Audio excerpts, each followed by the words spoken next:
I get questions all the time regarding, does public charge affect someone's eligibility for citizenship, for instance? Or, what if I have to go to the emergency room? Or what if I have a sick child? What do I do then?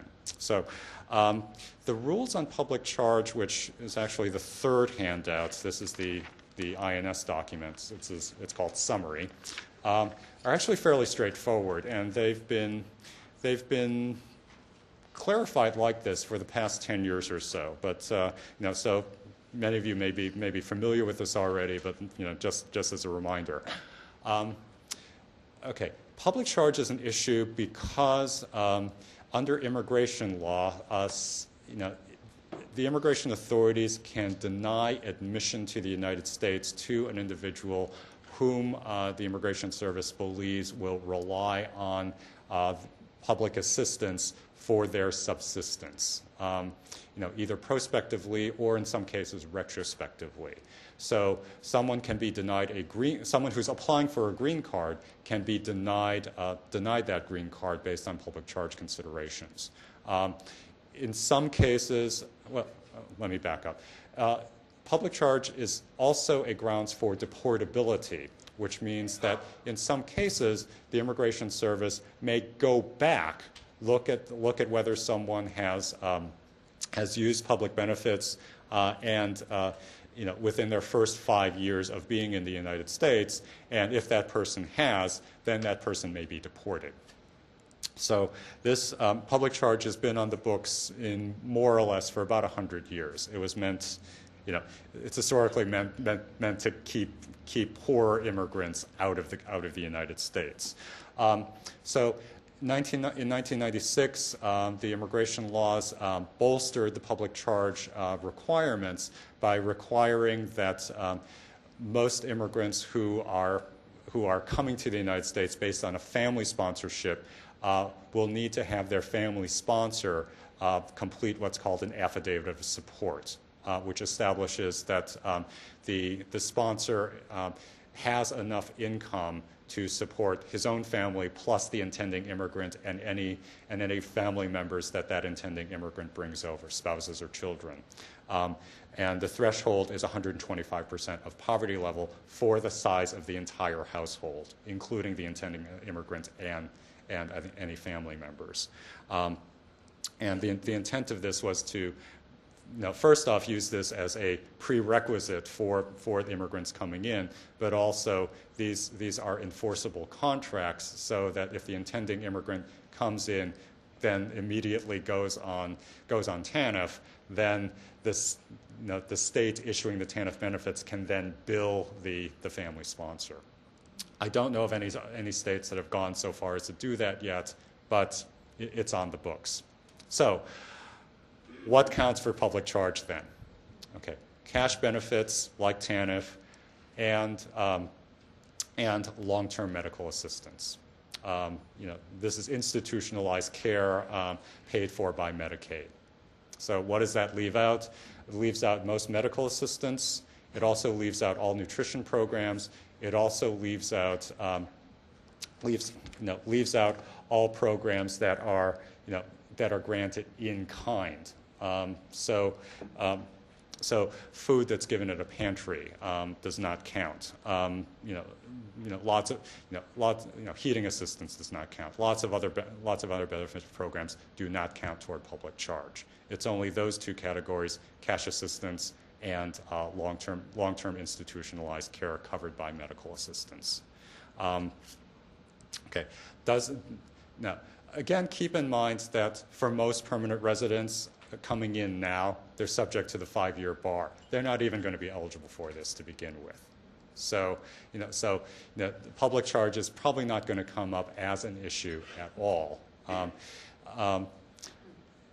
Another thing to keep in mind is that if an immigrant has U.S. citizen children, okay, those children may be independently eligible for public assistance, and the parents can apply for those children. They may not be able to apply for themselves. They may not be eligible themselves, but they can apply for their children without consequence because the children qualify independently.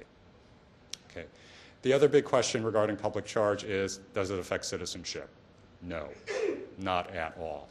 It's not a question that's asked on the citizenship application. It's not a question that should come up in the context of citizenship. Again, if someone was relying on public assistance, if someone somehow was able to qualify for public assistance, during their first 5 years in the United States, that's a matter that's the Immigration Service easily could have brought up during those first 5 years. If they didn't, that's it. I mean, the person should have a fairly clear path towards citizenship. Okay, I'm going to transition to the final topic here, which is constitutional rights and enforcement. One thing I should point out is that immigration law, strange as it may seem, is regarded as civil law and not criminal law. This is a doctrine that's been in place for about 125 years. The Supreme Court ruled that in deportation cases, because immigration law is civil law, people in deportation cases are not fully entitled to all the rights that criminal suspects are. So. This strangely enough, even though the consequences of a deportation can be as severe, if not even more severe, than a criminal conviction. But there have been rulings and legal doctrines that extend some due process protections to people who are facing deportation, even if they are undocumented. Okay, so anybody in the United States over whom the United States government has extended jurisdiction insofar as immigration law has these certain protections. First off, folks have the rights to protection against unreasonable searches and seizures. So what does that mean practically? It means that if the immigration authorities come to one's house, they would need a warrant to search the premises. For either, in most cases, this would be searching for an individual. So individuals who are, individuals in their homes when the immigration authorities come to their homes are perfectly entitled to say no or to ask for a warrant. If the immigration authority does not have a warrant, then they would have to go back and get one. Now, in most cases, they will have a warrant, but if they don't, if they haven't done their homework, the homeowners, the residents, are perfectly entitled to say, "Go away." Okay. The protection against self-incrimination, the right to remain silent, because anything you say can be used against you in a court of law. Everyone's seen the movies and the TV shows, when questioned by immigration authorities, particularly about one's status, an individual is entitled to say, I refuse to answer that question, or I want to speak with an attorney first before answering that question. Immigrants also have the right to counsel, as I said. Now, unlike the criminal context where, if you're indigent and you're facing a felony charge, you're entitled to a public defender, there is no public defender system in immigration law. Immigrants have a right to counsel, but it's at their own expense. They can get the best, as the Three Stooges like to say, they're entitled to the best lawyer that Green Stamps can buy.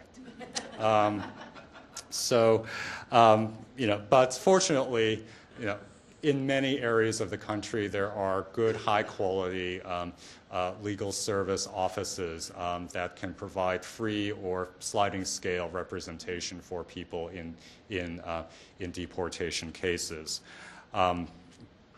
So that right exists. Unfortunately, all too many immigrants aren't aware of the availability of such counsel, and they go through the process unrepresented.